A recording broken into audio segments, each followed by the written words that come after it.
Sir తెలంగాణలోని భూపాలపల్లిలో ఒక police officer గన్‌తో బెదిరించి అదే పోలీస్ స్టేషన్‌లో ఉన్న ఒక లేడీ కానిస్టేబుల్‌ని అత్యాచారం చేసిన ఘటన ఇప్పుడు అందరిని కూడా రాష్ట్ర వ్యాప్తంగా కూడా సంచలనం సృష్టించింది సార్. మరి అంటే డైరెక్ట్‌గా పోలీసులే ఈ విధంగా చేయడంని ఏ విధంగా చూడొచ్చంటారు సార్? మీ ఒపీనియన్ ఏంటి సార్ ఈ ఘటన పైన? అదే ఇది షాకింగ్ అని చెప్పాలి. ఎక్కడో నార్త్‌లో, బీహార్‌లోనో, ఉత్తరప్రదేశ్‌లోనో ఇలాంటివి జరుగుతుంటాయి. ఇది మన తెలంగాణలో, తెలంగాణ అంటేనే ఉద్యమ గడ్డ ఇది. అవును. ప్రజాస్వామ్య ఉద్యమాలు అనేకం జరిగాయి. ప్రత్యేక తెలంగాణ కోసం ఉద్యమాలు జరిగినాయి. ఇటువంటి ప్రాంతంలో ఇటువంటి ఒక ఎస్ఐ ఉన్నాడంటే ఆశ్చర్యం వేస్తుంది. ఇప్పుడు ఏం జరిగింది ముందు చెప్పుకుందాం. ఇది ఓకే. భూపాలపల్లి జిల్లా కాటారం సబ్ డివిజన్లో కాళేశ్వరం పోలీస్ స్టేషన్. అందులో ఎస్ఐ భవానీ సేన్ అని ఒక ఎస్ఐ ఉన్నాడు. ఇతను 20 రోజులకు ముందు ఒక మహిళా కానిస్టేబుల్, వాళ్ళ స్టేషన్లో పనిచేసే మహిళా కానిస్టేబుల్కి ఫోన్ చేశాడు. ఫోన్ చేసి నాకు కాలు ఇరిగిపోయింది, చాలా కష్టాల్లో ఉన్నాను, నాకు ఎవరు హెల్ప్ చేసేవాళ్ళు కూడా లేరు, నువ్వు దయచేసి వచ్చి నాకు కొద్దిగా కాఫీ టీలు పెట్టించు అని అడుక్కున్నాడు. ఆమె పాపం మన సారు కాలు ఇరిగిపోయింది అంటున్నాడు అని బాధగా లోపలికి వచ్చింది. రాగానే గబక్కని తలుపేసేసి ఆమెకి గన్ను పెట్టి ఆమెను రేప్ చేశాడు. రేప్ చేసి ఇది కానీ నువ్వు బయటికి చెప్పావంటే నీ అంతు చూస్తాను, నా వెనక మంత్రి ఉన్నాడు, నేను ఏమన్నా చేయగలను అని ఆమెను బెదిరించి పంపించేశాడు. దాంతో ఆమె ఏడ్చుకుంటా వెళ్ళిపోయింది. ఎవరికైనా చెప్పాలంటే మనల్ని మళ్ళీ ఇతను పనిచేయనీయడేమో, ఏమన్నా చేస్తాడేమో అని భయపడి గమ్మున ఉండిపోయింది. 20 రోజులు అయింది. 20 రోజులు 2 రోజుల ముందు మళ్ళీ వాళ్ళ ఇంటికి వెళ్ళాడు ఇతను. అక్కడ ఎవరు లేకపోయేసరికి ఇంట్లోకి వెళ్ళి మళ్ళీ గన్ను పెట్టి రేప్ చేశాడు. రేప్ చేసేసి వెళ్ళిపోయాడు. వెళ్ళిపోయినాక ఆమె ఆలోచించింది, మనం ఏంటిది ఇంత ఘోరంగా మనం హ్యూమిలేట్ అవుతున్నాము, ఈ బతకాలా అని ఆలోచించి చచ్చిపోదాం అనుకున్నాక ఆమెకి చచ్చిపోదానికి ట్రై చేస్తున్నాం, ఆత్మహత్య చేసుకోవడానికి ప్రయత్నిస్తున్నప్పుడు అనిపించింది మనం చచ్చిపోతాం సరే, ఇతను మళ్ళీ చేస్తూనే ఉంటాడు కదా ఇలాంటి పనులు. సో దాని బదులు చచ్చిపోయే బదులు ఎలాగో చచ్చిపోదాం అనుకున్నాం, ఇతని మీద కంప్లైంట్ ఇద్దాం, ఏమైతే అదవని, చావుకే తెగించినప్పుడు ఇంక దేనికి భయపడాలి మనం అని నిర్ణయించుకొని ఆమె వెళ్ళి ఏఎస్పీకి డిఎస్పీకి కంప్లైంట్ చేసింది. సో వాళ్ళు ఇప్పుడు వెళ్ళి పోలీస్ స్టేషన్కి వెళ్ళి ఇతని గన్ను తీసి సర్వీస్ రివాల్వర్ హ్యాండ్ ఓవర్ చేసుకున్నారు. ఇతని మీద ఈమె ఎస్సీ కులానికి చెందింది కాబట్టి ఎస్సీ ఎస్టీ అట్రాసిటీస్, లైంగికంగా అత్యాచారం అంటే రేపు, తర్వాత అక్రమంగా ఆయుధాన్ని ప్రయోగించడం, ఈ ఆయుధ చట్టం, ఈ 3 సెక్షన్ల కింద అతని మీద కేసు పెట్టారు. అతన్ని ఇప్పుడు భూపాలపల్లి ఎస్పీ ఆఫీస్కి తీసుకెళ్లారని చెప్తున్నారు. సో ఇక్కడ ఇతని చరిత్రగా చూస్తే ఈ భవానీ సేన్ ఆల్రెడీ మనం చెప్పుకున్నాం అనుకుంటున్నాను నేను. 2022లో కూడా ఇతను ఒక అమ్మాయిని అటెంప్ట్ రేప్ చేశాడు. అప్పుడు అది వచ్చి రెబ్బన పోలీస్ స్టేషను, కొమరం జిల్లాలో రెబ్బన పోలీస్ స్టేషన్లో కానిస్టేబుల్ ఎగ్జామ్కి ఒక అమ్మాయి ప్రిపేర్ అవుతుంది. ఆ అమ్మాయి ప్రిపేర్ అవుతూ ఇక్కడ ఈ పోలీస్ స్టేషన్లో ఎవరో తెలుసుంటే వచ్చింది, సార్ దగ్గర మెటీరియల్ ఉంది కానిస్టేబుల్ ఎగ్జామ్కి సంబంధించి అంటే ఈయన కలిసింది.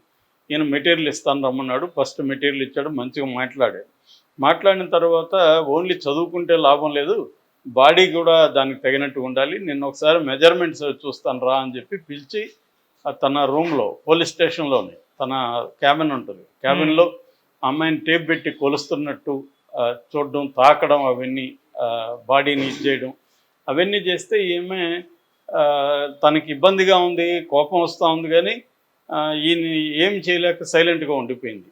ఇంకొక హామీ కూడా ఇచ్చాడు, నువ్వు ఒకవేళ ఫెయిల్ అయినా కూడా నేను నీ కానిస్టేబుల్ ఉద్యోగం తీస్తా, నాకు మంత్రి తెలుసు, సర్కిల్ ఉంది, నేను మేనేజ్ చేస్తానని చెప్పాడు.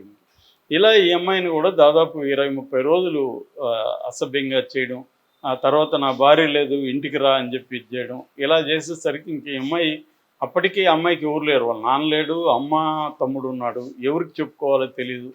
ఇలా ఉండి మొత్తానికి ఎవరో బంధువుల సహాయం తీసుకొని ఈ అమ్మాయి కంప్లైంట్ చేసింది. అప్పుడే కానీ ఇతనికి కానీ అరెస్ట్, నిజానికి ఇట్లాంటి ఇది వచ్చి అటెంప్ట్ రేప్, ఇప్పుడు చెప్తున్నాను. అటెంప్ట్ రేప్ చేసినప్పుడు మామూలుగా నువ్వే నేను చేస్తే ఏం చేస్తారు, మనల్ని కేసులు పెడతారు, పెట్టి అరెస్ట్ చేసి కోర్టుకు పెడతారు. కానీ చాలాసార్లు చెప్పాను నేను, పోలీసులు తప్పు చేస్తే మాత్రం ఏవి జరగవు, మహా అంటే ట్రాన్స్ఫరు, లేదంటే సస్పెండ్ చేసి 4 రోజులు అది లీవ్ లాగా పరిగణించి మళ్ళీ తీసుకుంటారు. ఆ మధ్య కూడా ఇక్కడ మనం లంబాడి ఆమె లక్ష్మణ్ ఆవిడని దారుణంగా కొడితే ఏం చేశారు, ముగ్గురిని సస్పెండ్ చేశారు. ఆ తర్వాత ఏం జరిగిందో ఎవడికి తెలియదు, ఏముండదు, మళ్ళీ తీసుకుంటారు వాళ్ళు. ఇది హాలిడే పీరియడ్ లాగా సస్పెన్షన్ పీరియడ్ అనేది, ఇది పోలీస్ స్టేషన్లో జరిగేది. సో అప్పుడే కానీ ఇతన్ని పనిష్ చేస్తుంటే ఈ భవానీ సేన్ని ఇప్పుడు ఈ స్థాయికి రాడు కదా. అప్పుడు పనిష్ చేయకుండా ఇతను ట్రాన్స్ఫర్ చేశారు. ట్రాన్స్ఫర్ చేస్తే అదే పని ఇంకొక చోట చేస్తుంటాడు. ఇతను ఏంటంటే ఇతనికి అమ్మాయిలు పిచ్చి, డబ్బు పిచ్చి, ఈ రెండు పిచ్చులు ఉన్నాయని చెప్తున్నారు. సో డబ్బుల కోసం వివిధ అక్రమాలు చేయడం, బెదిరించడం అవన్నీ చేస్తున్నాడు. లారీలు ఆపడం, బెదిరించడం, తనకి సంబంధం లేకపోయినా అవన్నీ చేస్తున్నాడు అని చెప్తున్నారు. రెండోది కనిపించిన వాళ్ళని, కేసులు పెట్టడానికి వచ్చిన వాళ్ళని వాళ్ళని రకరకాలుగా అరెస్ట్ చేయడం. నేను అందంగా లేదా, నాతో ఎందుకు స్నేహం చేయవు, నేను పిలిచిన చోటుకి ఎందుకు రావు, ఇలాంటి కాల్స్ చేసి మాట్లాడడం అవన్నీ ఇతను చేస్తున్నాడని చెప్తున్నారు. ఇతని హరాస్మెంట్లు తట్టుకోలేకే వీళ్ళ స్టేషన్లో, ఈ కాళేశ్వరం స్టేషన్లో ఏఎస్ఐ, హెడ్ కానిస్టేబుల్ ముగ్గురు ట్రాన్స్ఫర్లు పెట్టుకొని వెళ్ళిపోయారంట ఇతను భరించలేక. ఈ స్థాయి ఉంటే అధికారులు చూసి చూడనట్టు ఇన్ని రోజులు పోతున్నారు. సో ఇప్పుడు ఇది ఓపెన్ అప్ అయ్యే కాడికి వీళ్ళు వచ్చి కేసు పెట్టారు. కేసు పెడితే వీళ్ళు ఏం చేయాలి, పోలీస్ స్టేషన్కి తీసి విచారించి కోర్టుకు గద పెట్టాలి.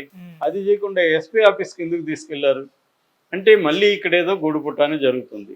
గూడుపుటాన్ని జరిగి ఇతన్ని సస్పెండ్ చేస్తారు మహా అంటే. ఇతనికి యాక్చువల్గా అయితే సివియర్ శిక్షలు పడే సెక్షన్లు ఇవన్నీ కూడా ఎస్టీ ఎస్సీ కానీ, రేప్ అనేది చాలా సివియర్.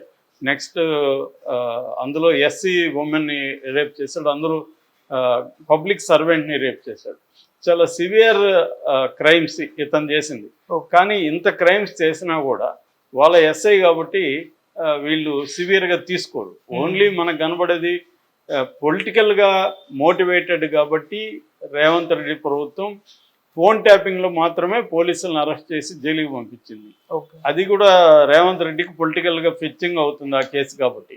అంత తప్ప మామూలుగా సిటిజన్స్ మీద క్రైమ్ చేస్తున్నప్పుడు పోలీసులు వాళ్ళని కూడా రెగ్యులర్గా మిగతా క్రిమినల్స్ లాగే వీళ్ళని కూడా ట్రీట్ చేసి ఆ క్రైమ్స్కి కోర్టులకు పెట్టి వాళ్ళని జైళ్ళల్లో పెట్టడం అనే కల్చరు డెవలప్ కానంత వరకు వీళ్ళు చేస్తుంటారు. మహా అంటే ఏంది, ట్రాన్స్ఫర్ చేస్తారు. తొక్కలో ట్రాన్స్ఫర్ చేస్తే ఇంకొక ఊరికి వెళ్తాం అంతే. ఆ ట్రాన్స్ఫర్ అనేది ఏ రకమైన పనిష్మెంట్. ఇప్పుడు నేను జర్నలిస్టు, నేను ఒక ఇటువంటి పని చేస్తే నేను ట్రాన్స్ఫర్ చేస్తారా వేరే ఛానల్కి, చేస్తే ఒప్పుకుంటారా? సో లేదు సార్, మనోడు ఇక్కడ చేసాడు, వీడికి పనిష్మెంట్గా నేను వేరే ఆదిలాబాద్లో ఒక ఛానల్ ఉంది అక్కడ పెడతానంటే ఒప్పుకుంటారా? కానీ పోలీసులకి ఇది చేస్తే ఆ ప్రపంచం అంతా ఒప్పుకుంటుంది. ఇది చాలా ఘోరమైన విషయం. కనీసం న్యాయ వ్యవస్థను సుమోటోగా తీసుకుని ఇలాంటి వాళ్ళని 1-2 చేయగలిగితే చేయాలి. ఆయన ఎవరు, సజ్జనుల్లాగా అందరి మీద మాట్లాడుతుంటాడు. ఇలాంటి కేసులు మాట్లాడాడు అతను.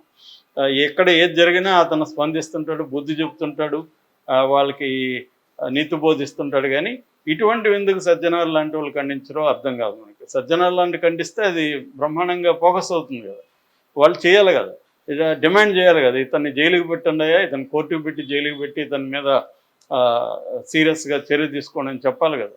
అవి ఎవరు చెప్పరు. అంటే పోలీసులు మాత్రం నేరం చేస్తే కప్పుపుచ్చుకుందామనే ధోరణి ఉండేంత వరకు ఇలాంటి వాళ్ళు ఆటలు తెలుతూ ఉంటాయి. ఇది క్లియర్గా అతి దారుణమైన, తన స్టేషన్లో పనిచేసే ఒక మహిళా కానిస్టేబుల్ని రేప్ చేసిన ఎస్ఐ కేసు. దీని ఏమీ జరగదు నాకు తెలిసి. దీని మీద విపరీతంగా ఫోకస్ ఎవడు చేయరు. మెల్లగా ఇప్పుడు అక్కడ అసలు ఎస్పీ దగ్గరికి తీసుకెళ్లారంటేనే అర్థమవుతుంది. కోర్టుకు పెట్టకుండా దీన్ని అతనికి ఏదో సస్పెన్షన్ ఏదో ఇచ్చి శాఖాపరమైన పనిష్మెంట్ అని ముద్దు పేరు పెట్టారు. అదే ఒక టీచర్కో, ఒక డాక్టర్కో, ఒక జర్నలిస్ట్కో శాఖాపరమైన చర్యలు తీసుకుంటారా ఇలాంటి క్రైమ్ జరిగినప్పుడు? ఇది సివియర్ క్రైమ్ అయినప్పుడు శాఖాపరమైన చర్యలు ఎట్లా తీసుకుంటారు? ఉద్యోగంలో భాగంగా అతను ఏదన్నా తప్పు చేసుంటే అది ఓకే. ఇది ఒక రేపు, ఇది ఒక గన్నుతో బెదిరించాడు, సర్వీస్ రివాల్వర్తో. తర్వాత ఒక ఎస్సీ అమ్మాయిని ఇలా చేశాడు. కాబట్టి సివియర్ పనిష్మెంట్ ఇవ్వాలి. రేవంత్ రెడ్డి ప్రభుత్వం కొంత లీనియన్స్ చూపిస్తుంది మిగతా వాళ్ళ మీద అని హరీష్ రావు కూడా విమర్శిస్తున్నాడు. ఇక్కడ యాక్చువల్గా ఏంటంటే ఈ మధ్య క్రైమ్స్ కూడా బాగా పెరిగిపోయినాయి. నారాయణపేటలో సంజీవ్ అనే ఒక అతన్ని అతి దారుణంగా అందరి ముందు కొట్టి చంపారు. విజువల్స్ కూడా వచ్చాయి. అట్లాగే బాలాపూర్లో సమీర్ అనే అతన్ని కూడా రోడ్లో కత్తులతో పొడి చంపేశారు, గాంజా గ్యాంగ్. పెద్దపల్లిలో 6 ఏళ్ల వయసు పాపని రేప్ చేశారు.